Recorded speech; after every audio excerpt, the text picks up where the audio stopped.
Ever thought about why we eat the way we do? Why some people eat with their hands while others use utensils?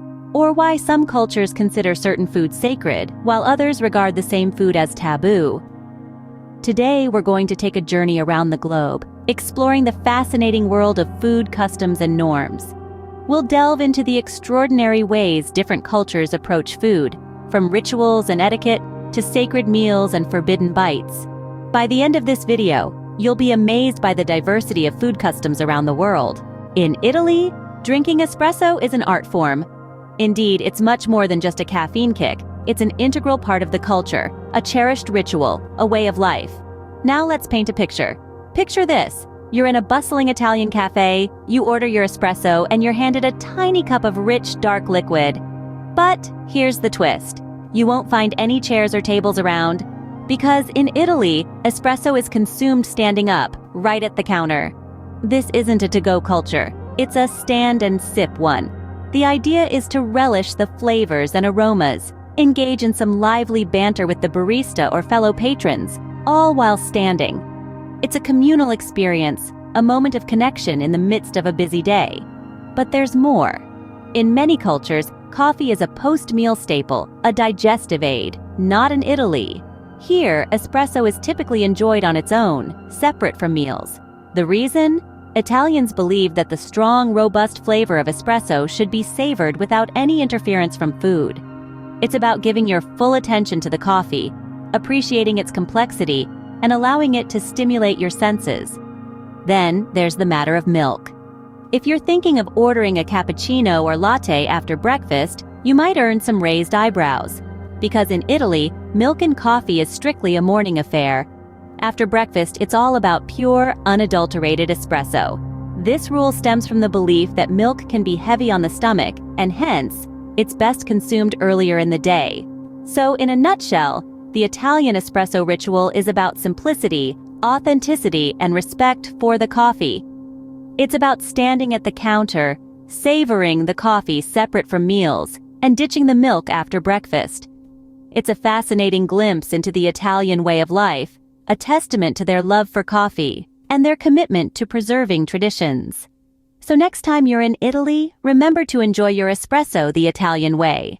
In Japan, slurping isn't just accepted, it's expected. Let's dive into the delightful world of Japanese noodles.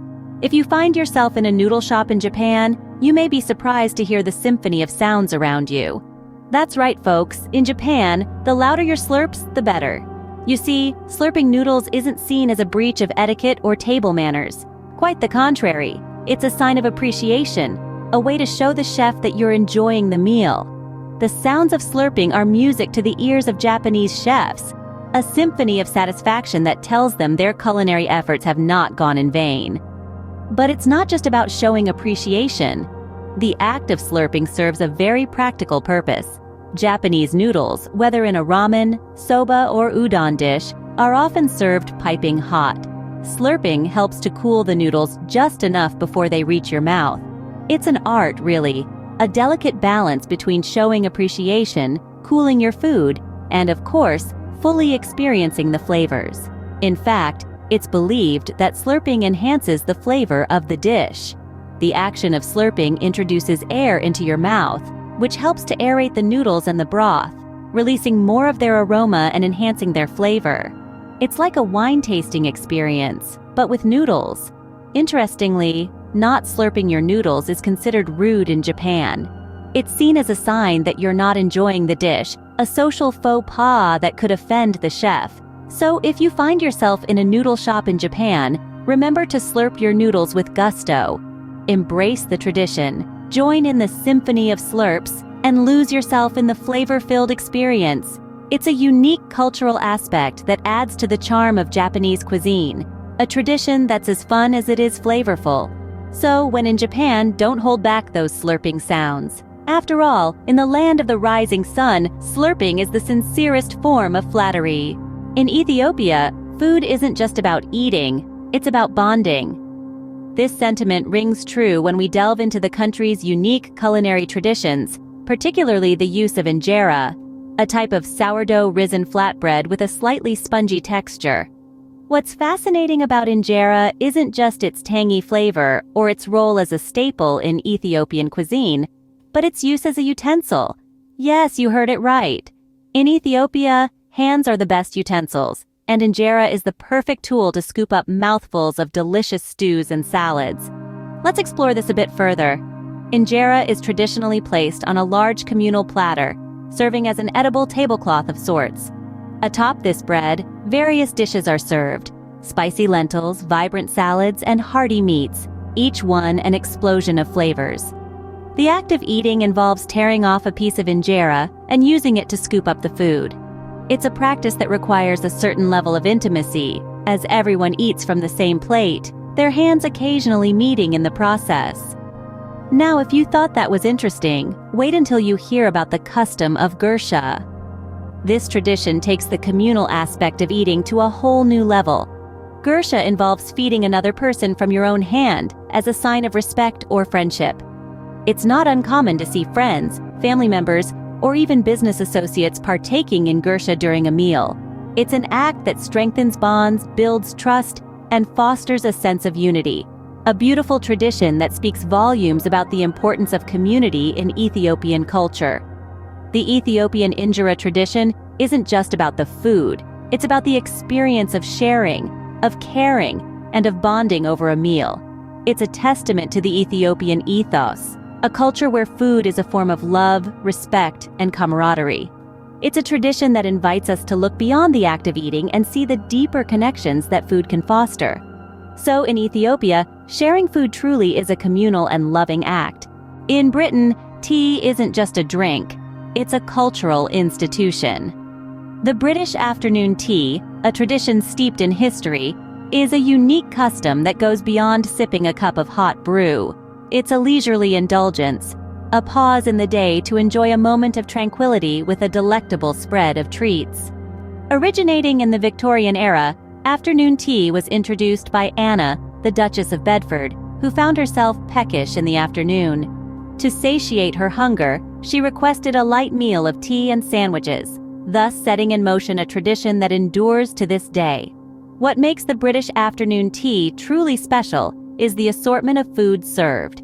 At the heart of the table, you'll find a tiered stand filled with a variety of goodies. On the bottom tier, you'll find a selection of finger sandwiches, often filled with cucumber, egg and cress, smoked salmon, and ham. Once you've enjoyed your savory bites, you move up to the second tier, home to an array of scones. These warm, fluffy delights are served with clotted cream and strawberry jam, a combination that sparks heated debates across Britain about which should be applied first. The top tier is reserved for a colorful array of pastries and cakes, a sweet finale to the meal. You might find treats like Victoria sponge cake, lemon drizzle cake, or dainty macarons, each more tempting than the last. But let's not forget the star of the show, the tea. From robust English breakfast to fragrant Earl Grey, each cup is brewed to perfection, served in fine china that adds to the overall charm and elegance of the experience. The etiquette involved in afternoon tea is just as important as the food and drink. One must always pour the tea first and then add milk, never the other way around. And remember, stirring is done gently, without clinking the sides of the cup. So, if you get invited to afternoon tea in Britain, remember, it's not just about the tea. As we've seen, food customs can vary wildly from one culture to another.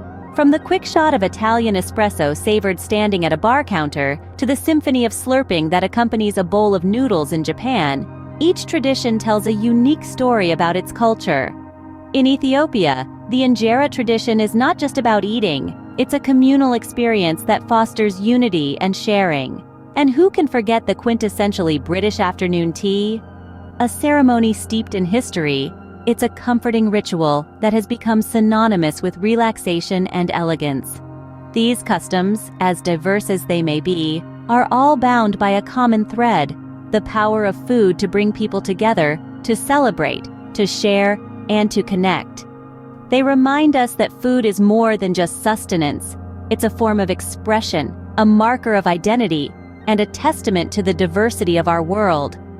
Understanding and respecting these different food customs is a step towards appreciating the richness and variety of cultures around the globe.